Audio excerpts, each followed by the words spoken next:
overthrow of Romania's communist regime in December 1989 was more violent and in some ways more spectacular than equivalent transitions elsewhere in Eastern Europe that same year.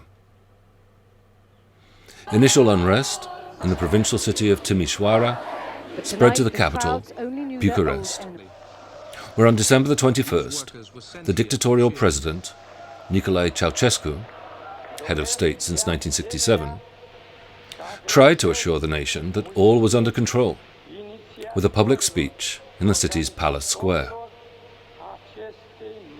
This plan went astray when the gathering degenerated into chaos and violence, with the disturbances broadcast on live TV until the coverage was suddenly curtailed. The crowd began to jeer. State television took the pictures off the air. Street confrontations, which led to many deaths, continued that day and the next, when protesters broke into the National Palace, just as Ceausescu and his wife, Elena, were being helicoptered off the roof. With the country and much of the armed forces against them, the Ceausescus had nowhere to run and were quickly located and arrested.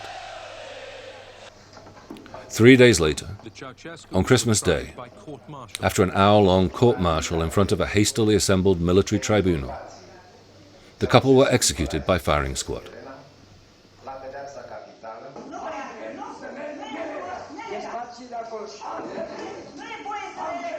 Images of their final moments and their dead bodies were broadcast around the world. The everyday reality of Romanian communism in power was infinitely less dramatic. In his novella The Trenchcoat, and the other short fiction collected under the title Compulsory Happiness, Norman Manea faces the problem of how to portray the country during the final years of Ceausescu's rule. On the one hand, to sidestep the censors, he has to avoid naming the leader or being too specific in his account of people and places, practices and problems. Hence the fiction of totalitarianism tends towards allegory or fable. On the other hand, to convey the sense of a regime that had run out of steam and a people worn down, he has to work with the unpromising materials that are monotony, boredom, repetition, and habit. Hence his fiction revolves around small differences, tiny details, or vague doubts that we can seldom be sure are truly significant and may never be resolved.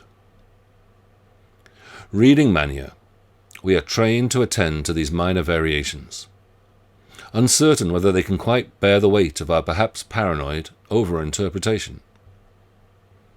Moreover, we are always aware that it is precisely this generalized suspicion that characterizes the regime itself. How can we avoid inadvertently legitimating its ubiquitous surveillance if we too admit that small details can be significant, that there is never smoke without fire? The plot of The Trenchcoat is simple enough. Two couples travel together to the home of the third pair for a dinner party. The hosts are privileged, the husband a senior party member, and they serve fine food, decent wine, spirits, and even coffee, real coffee, not ersatz. But the conversation is stilted, and nobody has a very good time. The guests drive home, with no great desire to repeat the experience, or even to maintain the strained pretense of friendship with the other couple. But the hostess is soon in touch over the next few days. She's found a strange coat on her coat rack. Did any of them leave it behind? Nobody claims it. And by the time the story ends, we're left wondering what the unexpected appearance of this item of clothing may mean. So let me turn to you. What, if anything, is the significance of the discarded overcoat? Is it a trace or clue to hidden machinations beyond our vision? Does it bear allegorical weight as a symbol of something else? Or is sometimes an overcoat no more than an overcoat? Pause the video and write down some ideas. While you do that, I'll have a vodka, but I'll be right back.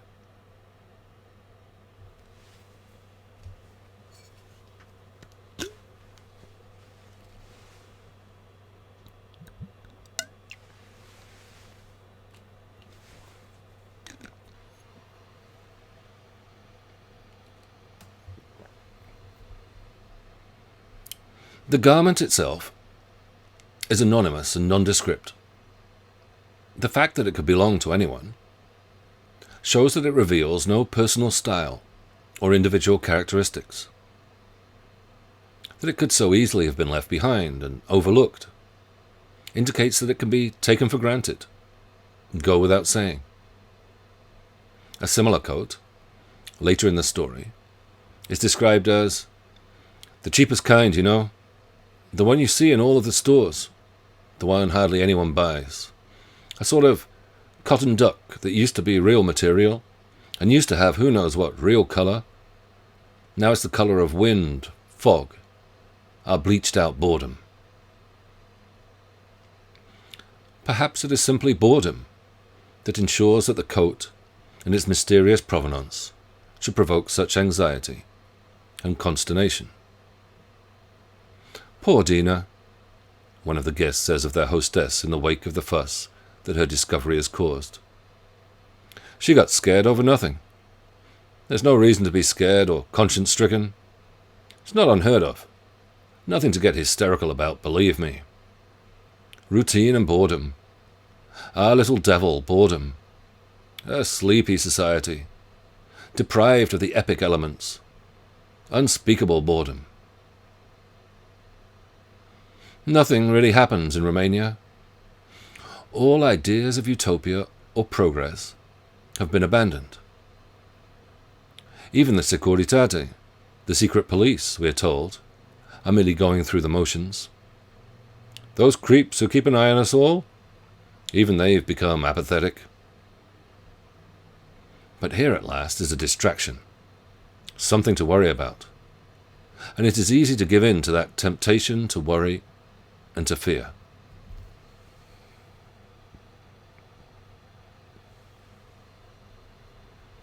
But just because you're paranoid, it does not mean they're not out to get you.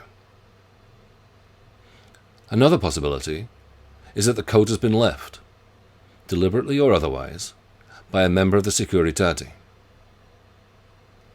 Word is they have a new tactic of conducting interrogations in private residences. It's possible that they use these apartments, even without the permission of the tenants, when nobody's home. Or maybe one of the diners themselves is an informer, who may be lying or covering up what they know.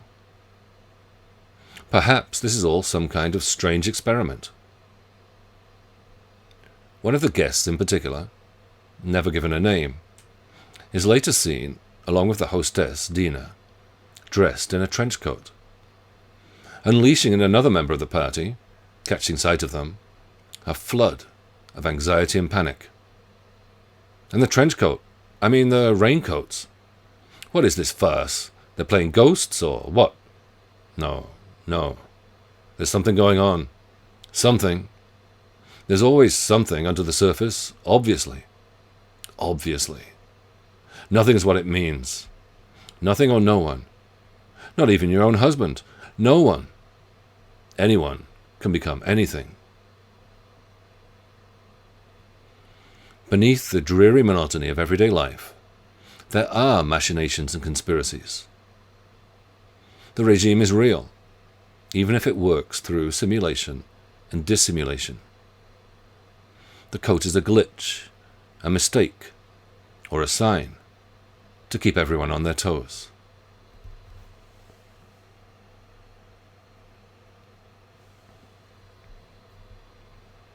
The coat also, however, has literary antecedents, to which the text points us. "The overcoat," one of the characters exclaims.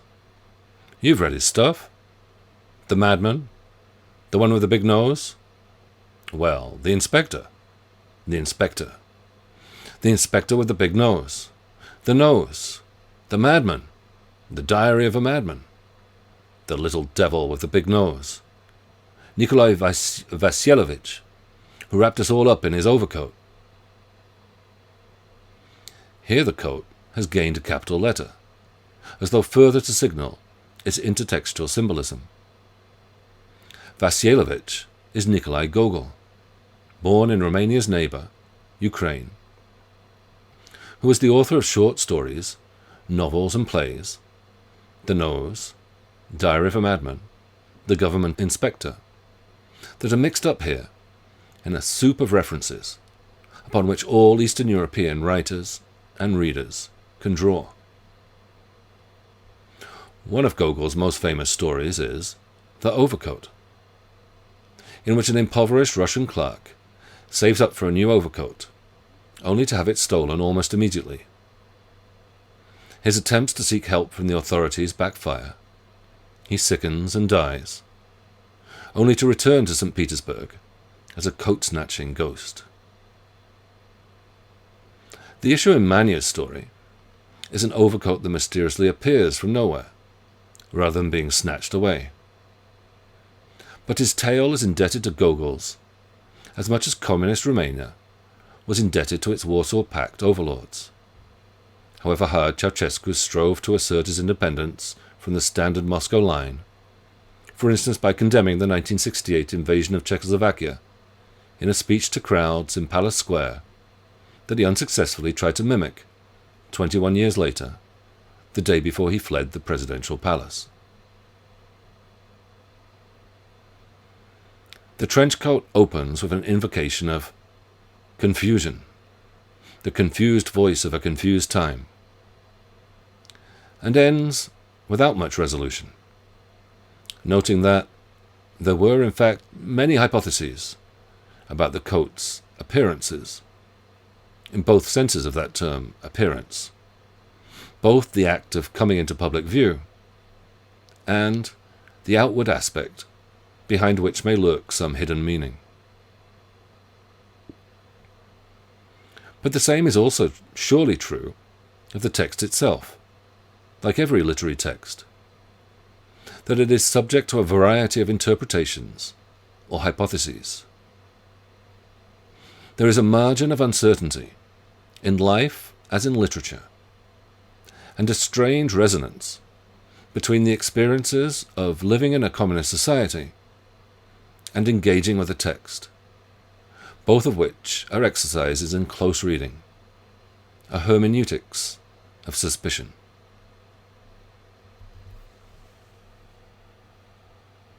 From the 1950s to the 1980s, across the Soviet bloc, writers and artists were amongst the most prominent and, in the West, celebrated among the dissidents who voiced their opposition to authoritarian rule. Nobel laureates Joseph Brodsky and Alexander Solzhenitsyn in the USSR, for instance, or playwright Václav Havel in Czechoslovakia, who went on to become the country's first post-communist president. It could seem as though art and literature were by their nature at odds with totalitarianism, a view strengthened by heavy-handed official pronouncements and censorship. Norman Manea had his struggles against the censor, and eventually felt compelled, in 1986, to leave Romania for exile, ending up in the United States. But he's uncomfortable being called a dissident, though often that is how he's been labelled and packaged. "I never wished to be a political writer," he tells an interviewer, "and I hope I wasn't only that, even when I was forced to write about a nightmarish politicized reality." Not that, for Manea, the so-called revolution that deposed Ceausescu changed very much.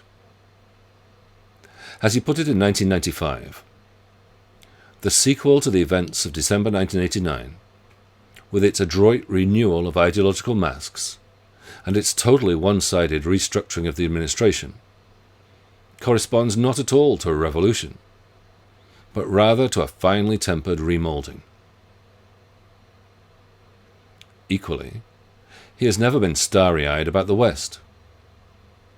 It is not so hard also to see the forces of corruption in a free market society, the pressure exerted by money, advertisement, fame, the distortions imposed through popular culture and television.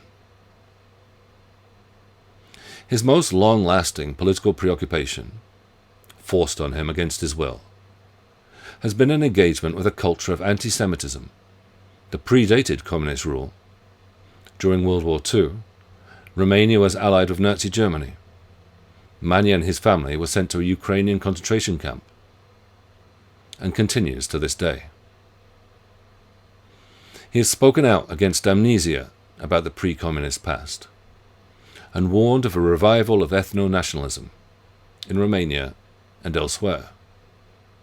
His most controversial essay is an indictment of famed Romanian philosopher and fellow exile Mircea Eliade for his early enthusiasm for the country's fascist Iron Guard.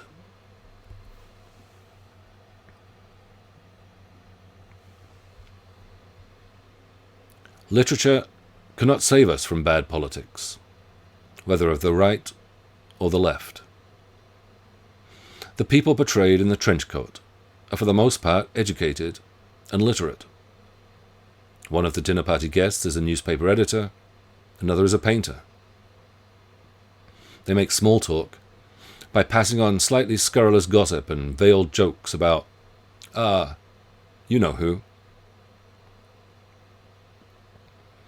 The most interesting character is unnamed, but goes by monikers such as the Researcher and the Learned One, perhaps because he's written a book to modest success. He has little time for the slightly boorish host, a journalist who drunkenly expands on the notion that the true hero of post-war literature is the party official or apparatchik. The same old line, pure demagoguery. Everyone's fed up with that blah blah blah, and yet, if you think about it, the paradox is that, yes, it's even true. What if literature is not so distant from power? What if the disgruntled chatter and even occasional outright criticism, what do I care if the walls have ears, fuck it, are insufficient to absolve anyone from the charge of complicity? This is the theme also of another story in the same collection, The Interrogation, in which a cunning and inscrutable party functionary entices a political prisoner to take up art. Sometimes, Manea reminds us, power is most effective not when it indulges in censorious prohibition, but when it encourages us to express ourselves as freely as we dare. It can lodge itself in the ensuing uncertainty as we choose between the roles it provides for us. Anyone can become anything. We can never be sure we're doing the right thing.